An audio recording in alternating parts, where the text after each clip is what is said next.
병신 같은 친구 결국 자살했습니다. 저는 31살의 예비 신부입니다. 결혼을 앞두고 있으니 자꾸만 친구 생각이 납니다. 한 달 전이 친구 기일이었습니다. 중학교 1학년 때부터 27살이 될 때까지 저와 가장 친했던 착하기만 했던 바보 같은 친구였죠. 그 친구는 스스로 목숨을 끊었습니다. 그 이야기를 하려고 합니다. 왜 이제서야 이 이야기를 꺼내는지는 저도 잘 모르겠습니다. 작년부터 계속 마음이 답답하고 문득문득 친구가 원망스럽고 병신 같고 미안하고 결국 이렇게 쏟아내네요. 친구와 저는 학창시절 늘 붙어 다녔습니다. 친구와 저희 부모님 모두 맞벌이를 하셨기 때문에 학교 끝나면 친구네 집에서 같이 밥 먹고 공부하고 잠자는 시간 빼고 늘 함께 지냈죠. 고등학교 때 서로 다른 학교로 배정받았어도 늘 붙어 다녔어요. 제가 감기 걸렸다고 귤을 사서 집 앞에서 주고 갔던 제 가장 친한 친구였습니다. 대학교에 입학하고 얼마 지나지 않아 친구에게 남자친구가 생겼습니다. 편의상 K로 칭하겠습니다. 당시 친구는 전문대에 다니고 있었고 K는 인류대학은 아니지만 그래도 이름 있는 학교의 학생이었습니다. 나이는 친구보다 1살 정도 많았죠. 친구는 예쁘장했어요. K도 외모적으로 괜찮았습니다. 저도 대학교에 들어갔죠. 집이 수원이라 수원역에서 지하철을 타고 통학을 했습니다.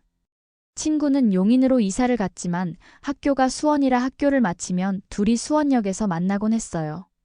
당시 K의 어머니가 수원역에서 김밥집을 했어요. 친구와 저는 수원역에서 놀다가 그분 가게에 가서 일을 도와드리곤 했죠. 친구도 참 잘했고 그분도 친구를 많이 이뻐하셨습니다. 옆에서 제가 부러워할 정도였어요. 나중에 들어보니 친구가 그 집에서 놀기도 하고 K도 친구네 집에서 놀고 두 어머님이 함께 식사할 정도로 친했다고 합니다. K의 아버지는 교사셨어요. 엄마는 앞에서 말씀드렸다시피 식당을 하셨고 여동생이 있었죠. 집은 그리 넉넉하지는 않았어요. 이유는 잘 모르겠지만 안산 외곽의 무척 허름한 빌라에 살고 있었습니다. 아버지가 보증을 잘 못 써서 빚이 있다고 들었던 것 같은데 확실하지는 않고요. 친구네 부모님은 해물탕집을 하셨는데 친구의 집도 그다지 넉넉한 집은 아니었습니다. 그래도 먹고 살 정도는 되었고요. 저는 K를 그다지 좋아하지는 않았어요. 당시 대학생들 사이에는 폴로, 빈폴, 페라가모 뭐 이런 스타일이 유행이었는데 참 잘 꾸미고 다니던 남자였습니다. 생긴 것도 멀끔하게 생겼고 집이 넉넉하지도 않은데 어떻게 저렇게 꾸미고 다닐까? 라는 생각에 저는 좀 별로였어요. 옷을 사기 위해 아르바이트를 하는 뭐 그때는 어릴 때라 그러려니 하면서도 좀 한심하다는 생각도 들었죠. 어쨌든 그러던 어느 날 친구가 2학년 1학기쯤 갑자기 휴학을 하겠답니다. 그것도 부모님 몰래. 전문대라 한 학기만 더 다니면 졸업인데 왜 휴학을 하는지 제가 이유를 물었죠. K 때문이었습니다. 등록금이 부족해 K가 휴학을 한다고 했다네요.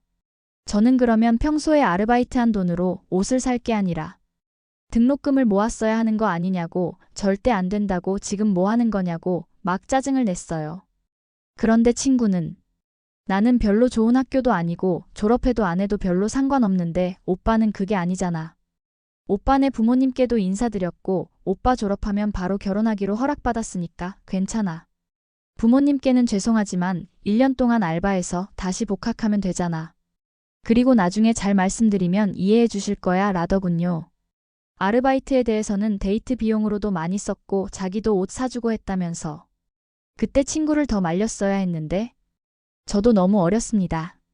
그 남자 부모님을 저도 몇 번 보았는데 너무 사람 좋으셨던 분들이라 제가 말려도 듣지 않고 더 얘기하다가는 싸움이 날 것 같아. 그래 네 인생이고 친구의 선택이니 존중하자 했습니다. K는 친구의 등록금으로 1학기를 더 다니고 군대에 갔습니다. 친구는 집에는 학교 간다고 하고는 아르바이트를 해서 돈을 벌었죠. 그리고 틈틈이 김밥집 일도 도와드리고 그 집에도 자주 놀러가고 여동생과도 자매 이상으로 친하게 잘 지냈습니다.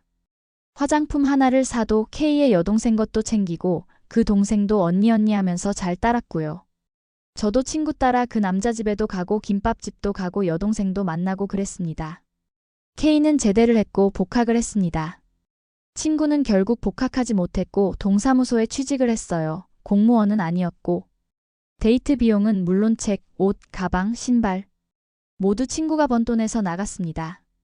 제가 뭐라고 할 때마다 친구는 오빠 졸업하고 취직하면 나 평생 벌어먹일 텐데 뭘 일하며 웃곤 했어요. 그 남자는 대학원에 들어갔습니다. 그 무렵부터 친구는 저에게 돈을 빌리기 시작했어요. 처음에는 30만 원, 50만 원, 100만 원. 카드값이라고 했습니다. 빌려주면 늘 2, 3일 안에 갚았고요. 그 남자 때문에 쓴 돈 아니냐고 물을 때마다 절대 아니라던 친구. 그때 저는 어학연수를 준비 중이었습니다. 너무 정신이 없었고 친구랑도 어느새 한 달에 한두 번 만나는 사이가 되어 많이 신경을 쓰기 못했어요. 그때 1년 정도 연수를 갈 생각이라 저에게는 학비, 기숙사비 등 집에서 주신 꽤 큰 돈이 있었습니다. 그런데 연수 떠나기 한 달 전 새벽에 친구가 전화를 해서 300만 원을 빌려달라 합니다. 며칠 뒤 주겠다고. 집에다가 얘기하지 말아달라고. 무슨 일인지 걱정이 되었지만 묻지 말아달라는 죽을 것 같은 친구 목소리에 빌려주었습니다. 그리고 친구와 연락이 끊어졌습니다. 결국 친구와 연락이 닿지 않은 채 연수를 떠났습니다. 돈이 부족해 1인 기숙사실에 들어갈 예정이었지만 4인실에 들어가야 했고요. 하지만 그때는 친구에게 화가 나기보다는 걱정하는 마음이 컸습니다. 무슨 일이 있으니까 기다리면 연락 오겠지 하고요. 그 돈 없다고 제가 죽는 것도 아니고 무슨 일이 있기 때문이라고 생각했습니다. 절대 그럴 친구가 아니니까. 하지만 연수를 마칠 때까지 친구에게는 끝내 연락이 오질 않았습니다. 시간이 지날수록 걱정은 섭섭함으로, 섭섭함은 원망으로 바뀌더라고요. 연수를 마치고 얼마 지나지 않아 친구들과 수원역에 있는데 그 친구를 만났습니다. 길에서 우연히요. 친구는 K와 함께 있더군요. 길에서 마주치자마자 친구는 그 자리에 주저앉아 정말 엉엉 울더라고요. 저에게 미안해서 고개도 들지 못한 채 미안해, 미안해 라는 말만 하면서 말이죠. 그 자리에서 저도 같이 울었어요. 한참을 그렇게 울고 난 뒤 친구는 자기가 꼭 연락한다며 제 연락처를 받아갔습니다. 하지만 연락은 오지 않았습니다. 그리고 저는 그렇게 제 마음에서 그 친구를 버렸습니다. 그리고 12년 뒤 싸이로 쪽지가 오기 시작했어요. 너무 미안하다는, 용서해달라는, 제발 한 번만 만나자는 친구. 하지만 저는 거절했습니다. 너무 미웠어요. 하지만 저도 몰래 친구 싸이에 가서 잘 지내는지 확인을 하곤 했습니다. 진짜 친구가 미웠는지 어쨌는지는 잘 모르겠어요. 돈이 중요했던 것이 아니라 제 믿음을 저버린 친구에게 제 나름대로 제 마음을 표현한 것인지도 모르겠습니다. 시간이 지나자 친구와 멀어진 상태가 익숙해져 버린 것일 수도 있고요. 그 후 저는 졸업을 하고 회사에 취직을 했습니다.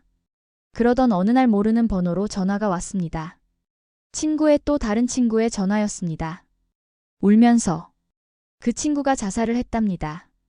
무슨 정신으로 장례식장에 갔는지도 모르겠습니다. 장례식장에서 친구의 엄마는 저를 보고 너무도 서럽게 우셨습니다. 빨개진 눈으로 저를 바라보시던 친구의 아버지, 그리고 제 손을 잡고 흐느끼던 친구의 동생. 저는 도대체 왜? 라는 생각밖에 다른 생각은 할 수 없었습니다. 그리고 K를 찾았죠. 하지만 K는 보이지 않았습니다. 그래요, 그 남자 때문이었습니다. 제 친구가 자살을 선택한 이유. 그 남자 때문이었어요. 저와 그렇게 멀어진 후 친구에게 무슨 일이 있었는지는 장례식이 끝나고 한참 뒤에 들었습니다. 친구 뒷바라지로 대학원에 들어간 K는 졸업을 하고 또 몇 달을 취업 준비를 했다고 합니다. 당시 결혼 이야기가 나올 때마다 자신이 아직 경제적으로 준비가 안 됐으니 취업하면 그때 결혼하자고 늘 그런 식이었다고 하더군요. 저에게 빌린 돈은 제 생각에는 아마 K 때문이었던 것 같아요. 다른 친구 몇 명이 비슷한 이야기를 하더라고요.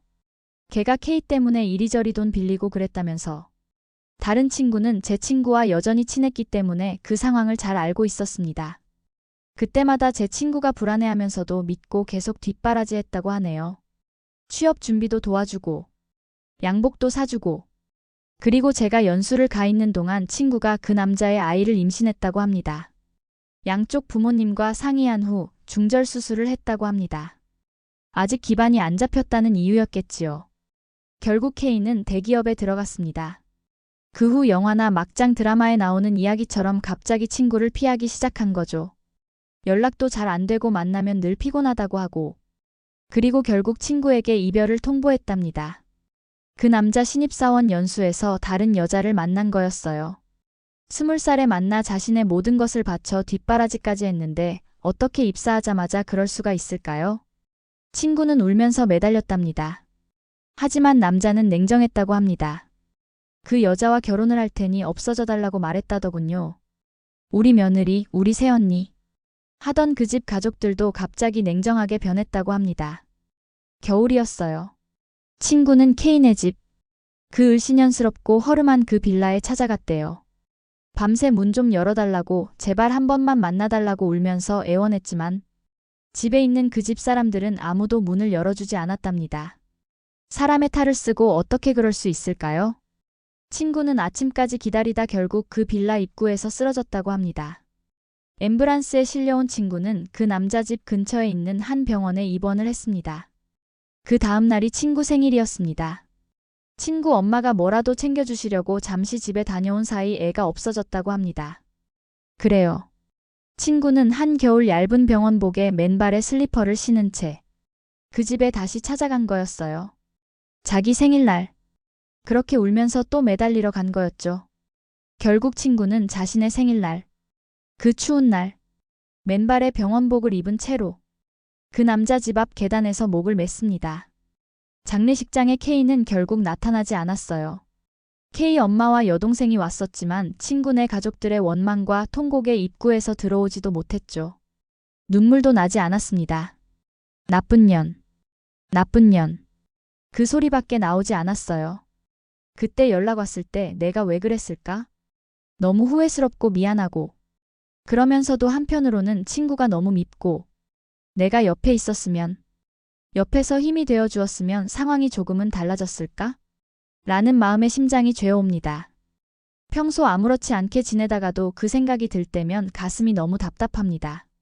그 남자가 어떻게 지내는지 미친 듯이 궁금하고 찾아가서 사는 꼴도 보고 싶고, 인터넷에 회사와 이름 다 까발려서 다시는 사회생활하지 못하게 만들어주고도 싶고, 당신들이 얼마나 쓰레기인지 찾아가서 악다군이라도 퍼붓고 싶고, 그 사람이 그리고 그 가족들이 고통 속에서 살고 있었으면 좋겠어요. 그런 생각이 들 때면 그럴 거야. 그럴 거야. 자기들도 사람인데 신이 계시다면 절대 용서하지 않으셨을 거야. 라는 생각을 해요. 일부러. 더요. 하지만 아무렇지도 않게 잘 살고 있다면, 그렇다면 제가 이렇게 가만히 있어도 되는 건지 친구에게 물어보고 싶어요. 제가 어떻게 해야 하는지. 그냥 이대로 있다가는 제가 어떻게 될 것 같기도 하고, 몇 년이나 지난 일이지만 마음의 응어리가 풀리지 않아요. 아니 오히려 시간이 지날수록 더 생각납니다. 늘 이맘때면 미치겠습니다. 하지만 할 수 있는 일이 뭐가 있을까요? 댓글. 그거 그 회사 인사과에 투서 형식으로 보내버리세요. 아마 직장 다니기 힘들어질 겁니다. 댓글. 계산기 같은 시베리안 허스키 종만한 수박씨 발라먹을 조카 크레파스 18세 크레파스 중에 노란색 옆에 짜져 있는 개나리 색 같은 놈.